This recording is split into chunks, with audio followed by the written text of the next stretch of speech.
केंद्रीय गृह एवं सहकारिता मंत्री अमित शाह आज हरियाणा दौरे पर रहे। सबसे पहले वो रोहतक पहुंचे, जहां उन्होंने साबर डेयरी के नए संयंत्र का उद्घाटन किया। इस अवसर पर मुख्यमंत्री नायब सिंह सैनी, कैबिनेट मंत्री अरविंद शर्मा और अन्य गणमान्य लोग उपस्थित रहे। बता दें कि ये 325 करोड़ रुपए की लागत से बना भारत का सबसे बड़ा दही उत्पादन संयंत्र है, जो ग्रामीण अर्थव्यवस्था को मजबूत करने में मील का पत्थर साबित होगा। इसके बाद अमित शाह महर्षि दयानंद यूनिवर्सिटी में खादी कारीगर महोत्सव में शामिल हुए। इस दौरान अमित शाह ने किसानों और महिलाओं को भी बड़ी सौगात दी। उन्होंने अपने संबोधन में कहा कि साबर डेयरी का ये संयंत्र हरियाणा के पशुपालकों और किसानों की आय बढ़ाने में मील का पत्थर साबित होगा। इसके अलावा महिलाओं को भी रोजगार मिलेगा।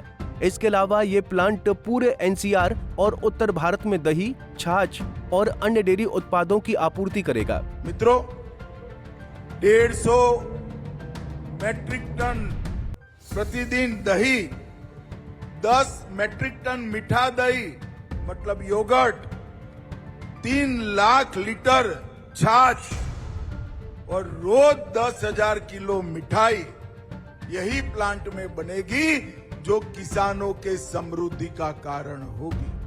पूरे एनसीआर में और उत्तर भारत में यहां से ये आगे बढ़ेगा।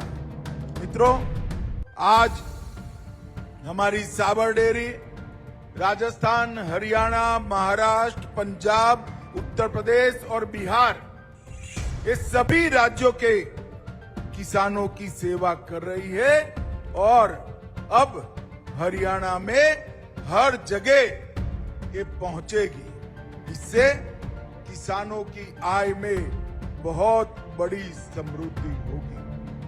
अमूल के नेतृत्व में गुजरात में आधुनिक प्रजनन तकनीक, भ्रूण स्थानांतरण और लिंग निर्धारण, ये दोनों चीजों पर काफी वैज्ञानिक काम किया है। मैं हरियाणा के पशुपालक भाइयों बहनों को भी कहना चाहता हूं और हरियाणा सरकार को भी कहना चाहता हूं, ये भ्रूण स्थानांतरण और लिंग निर्धारण, ये दोनों तकनीक हरियाणा के हर पशुपालक को उपलब्ध कराया है।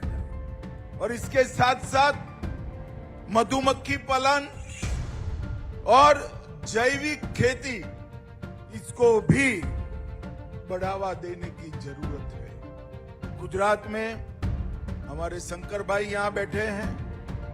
गोबर गैस के लिए ढेर सारे अच्छे प्रयोग, हरियाणा में ये सारे प्रयोगों को यहां लाने की जरूरत है।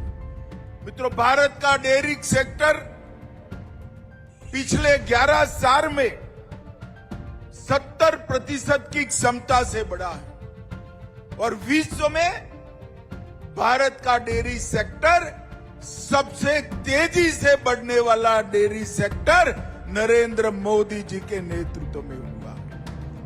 हमारे दूध देने वाले पशुओं की संख्या 14-15 में 86 मिलियन थी, अब 112 मिलियन हो गई।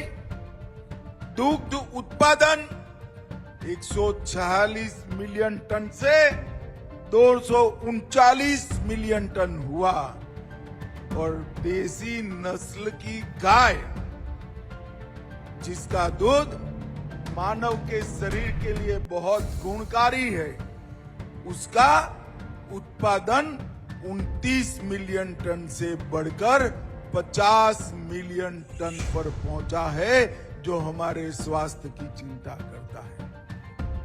मित्रों, लगभग 8 करोड़ किसान अब डेयरी क्षेत्र से जुड़ गए हैं और दूध की प्रति व्यक्ति उपलब्धता, जो पहले 124 ग्राम थी, इसको बढ़ाकर 471 ग्राम करने का काम हमारे वहीं मुख्यमंत्री नायब सिंह सैनी ने कहा कि साबर डेयरी प्लांट न केवल हरियाणा बल्कि पूरे उत्तर भारत की दुग्ध आवश्यकताओं की पूर्ति करेगा, साथ ही रोजगार के नए अवसर भी सृजित करेगा। मुख्यमंत्री ने कहा कि प्रधानमंत्री मोदी के सहकार से समृद्धि मंत्र ने सहकारी आंदोलन को नई दिशा दी है। ऐसे में रोहतक का ये आधुनिक प्लांट दिल्ली एनसीआर और उत्तर भारत में दुग्ध उत्पादों की मांग पूरी करने के साथ साथ हरियाणा की ग्रामीण अर्थव्यवस्था को नई ऊर्जा देगा। किसानों को सहकारी संस्थाओं के माध्यम से कम ब्याज पर हम ऋण भी उपलब्ध करा रहे हैं। हैफेड द्वारा फसलों की एमएसपी पर खरीदी की जा रही है तथा किसानों को बीज, खाद व कीटनाशक दवाइयां उपलब्ध करवाई जा रही हैं।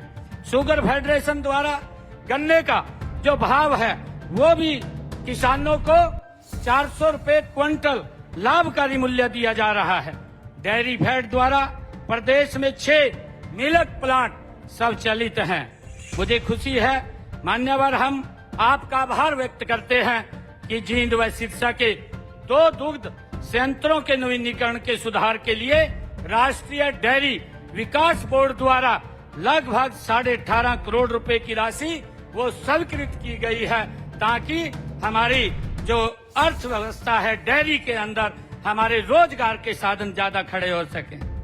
मुझे खुशी है कि दूध उत्पादन में हरियाणा देश का ये 3रा स्थान रखता है और प्रति व्यक्ति दूध की उपलब्धता 1105 ग्राम है तथा वार्षिक दूध उत्पादन 122,20,000 टन है। सहकारी दुग्ध उत्पादक समितियों के दुग्ध उत्पादकों के लिए 1 मार्च 2015 से हमने दुर्घटना बीमा चलाई जा रही है। वित्त वर्ष 2023-24 में प्रति व्यक्ति दुर्घटना बीमा हमने 10 लाख रुपया इसको बढ़ा करके किया है। सहकारी दुग्ध उत्पादक समितियों के सदस्यों की अगर बिटिया की शादी पर कन्यादान के रूप में हम 1100 रुपए महासगुन के रूप में देते हैं। इसके अलावा उनके मेधावी बच्चों की छात्रवृत्ति के लिए भी हमने योजनाएं चलाई जा रही हैं।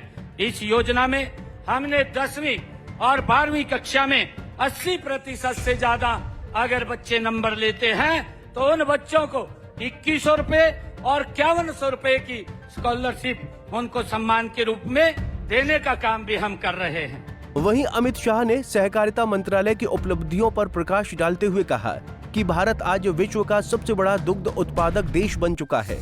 श्वेत क्रांति 2 के अंतर्गत देश भर में 75,000 से अधिक डेयरी समितियों की स्थापना कर लगभग 40,000 डेयरी सहकारी संस्थाओं को सुदृढ़ किया गया है। उन्होंने कहा कि सरकार का लक्ष्य है कि वर्ष 2029 तक देश के प्रत्येक गांव को सहकारिता आंदोलन से जोड़ा जाए, जिससे हरियाणा की भी ग्रामीण अर्थव्यवस्था और समृद्ध बनेगी। रोहतक से दीपक भारद्वाज, पंजाब केसरी टीवी। हमसे जुड़े रहने के लिए हमारे YouTube चैनल को सब्सक्राइब करें और नई वीडियो की नोटिफिकेशन के लिए बेल आइकॉन को दबाएं। अगर आप ये वीडियो Facebook पर देख रहे हैं तो लाइक जरूर करें और ज्यादा से ज्यादा शेयर करें। धन्यवाद।